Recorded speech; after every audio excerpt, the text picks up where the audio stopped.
informasi apa itu teknologi hijau, manfaat serta keuntungan bagi lingkungan, dan apa itu prinsip 3R dalam usaha mengurangi pencemaran lingkungan. Untuk itu, mari kita simak video berikutnya. Adapun pengertian teknologi hijau. Teknologi hijau atau yang sering disebut dengan green teknologi adalah teknologi yang menggunakan sumber daya alam yang terbarukan untuk menghasilkan energi bersih.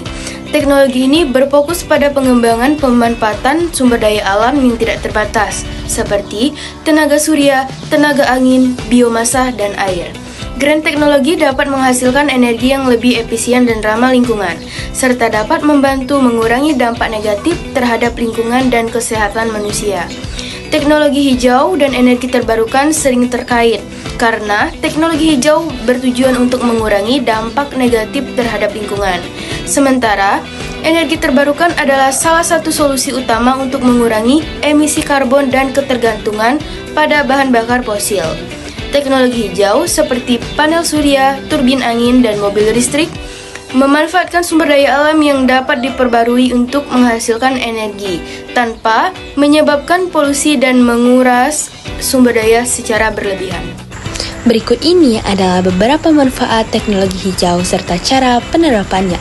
Manfaat yang pertama yaitu pengurangan emisi gas rumah kaca. Menggunakan mobil listrik yang merupakan penerapan teknologi hijau akan membantu mengurangi emisi gas rumah kaca.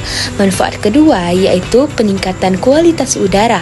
Kita dapat meningkatkan kualitas udara dengan cara menggunakan transportasi publik dan bersepeda, karena akan membantu mengurangi kemacetan lalu lintas serta tidak menyebabkan polusi udara dan menjaga kualitas udara yang lebih baik bagi manusia dan ekosistem alam. Ketiga, efisiensi energi dan penghematan biaya. Teknologi hijau dapat meningkatkan efisiensi energi dan mengurangi biaya operasional. Salah satu contoh penerapannya yaitu penggunaan lampu LED. Hal tersebut membantu mengurangi konsumsi energi dan biaya tagihan bulanan. Tentang keuntungan menggunakan teknologi hijau. Oke, manfaatnya itu ada banyak. Yang pertama ada ramah lingkungan. Teknologi hijau menggunakan sumber daya alam yang terbarukan, sehingga tidak merusak lingkungan dan tidak menghasilkan emisi gas rumah kaca. Selain itu, teknologi hijau juga membantu mengurangi limbah dan polusi. Nah, yang kedua, hemat biaya.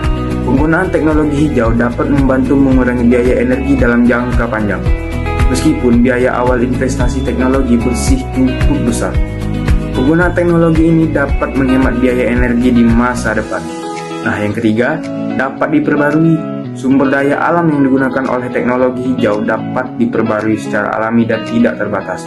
Oleh karena itu, teknologi hijau adalah solusi jangka panjang untuk memenuhi kebutuhan energi di dunia. Berikut adalah pengertian dan contoh metode 3R sebagai usaha mengurangi pencemaran lingkungan. Yang pertama ada reduce. Reduce merupakan kegiatan menekan dan mengurangi volume sampah. Reduce dapat diartikan sebagai upaya untuk memaksimalkan penggunaan barang agar tidak mudah dijadikan sampah. Contoh dari reduce adalah memilih produk yang awet dan tahan lama, menghindari barang sekali pakai, dan mengurangi penggunaan kantong plastik. Yang kedua ada reuse. Reuse adalah kegiatan menggunakan kembali barang-barang tanpa mengalami proses pengolahan. Contoh reuse adalah menggunakan plastik galon bekas kemasan air mineral sebagai pot tanaman, atau mengubah ban mobil bekas menjadi meja kopi. Dan terakhir ada recycle. Recycle adalah kegiatan memanfaatkan sampah dengan cara mendaur ulang. Contoh dari recycle antara lain adalah pembuatan kertas daur ulang dan mengubah kemasan plastik menjadi tas. Nah, dari materi yang telah kami sampaikan tadi, saya menarik kesimpulan yaitu teknologi ramah lingkungan adalah teknologi yang dirancang untuk meminimalkan dampak negatif terhadap lingkungan dan mendukung pengelolaan sumber daya alam yang berkelanjutan. Penerapan teknologi hijau merupakan langkah penting dalam upaya menjaga keberlanjutan lingkungan dan mengurangi dampak negatif perubahan iklim. Dengan terus mengembangkan dan mengadopsi teknologi ini, kita dapat menciptakan dunia yang lebih bersih, lebih sehat, dan berkelanjutan bagi semua makhluk yang menghuninya. Melalui teknologi hijau yang berperan dalam pencemaran lingkungan ini, saya berharap pemerintah sebaiknya memberikan dukungan dan insentif untuk pengembangan teknologi hijau. Masyarakat sebaiknya berpartisipasi aktif dalam mengurangi penggunaan energi fosil dan memanfaatkan energi terbarukan.